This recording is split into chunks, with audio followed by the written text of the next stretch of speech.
আসসালামু আলাইকুম।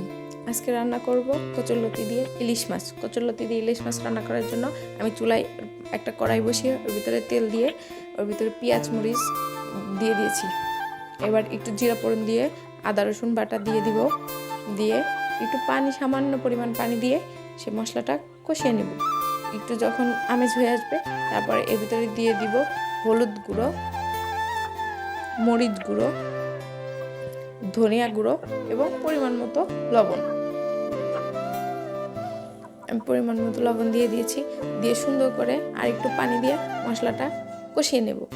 যখন আমার মশলাটা মোটামুটি ভালোভাবে কষানো হয়ে যাবে এরপরে দিয়ে দিব কচুরলতি আগে থেকে কেটে রাখা কচুরলতি, এবং এর ভিতরে আমি একটা আলু দিয়েছি ছোটো করে, আপনারা চাইলে দিতেও পারেন না পারেন।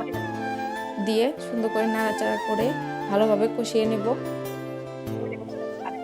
একটু নাড়াচাড়া দিয়ে এর ভিতরে দিয়ে দিব আমি সরিষা আর রাঁধুনি বাটা। আমি আগে থেকে সরিষা আর রাঁধুনি বেটে রেখেছিলাম, সেই সরিষা আর রাঁধুনি বাটাগুলো দিয়ে দিলাম।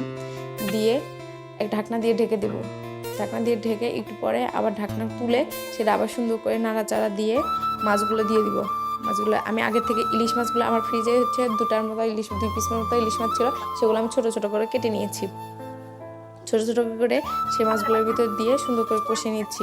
আবার একটু ঢাকনা দিয়ে ঢেকে আবার সুন্দর করে কষিয়ে নেব আমার যে পর্যন্ত আমার লতাগুলো সুন্দর আমেজ না হয়ে আসে।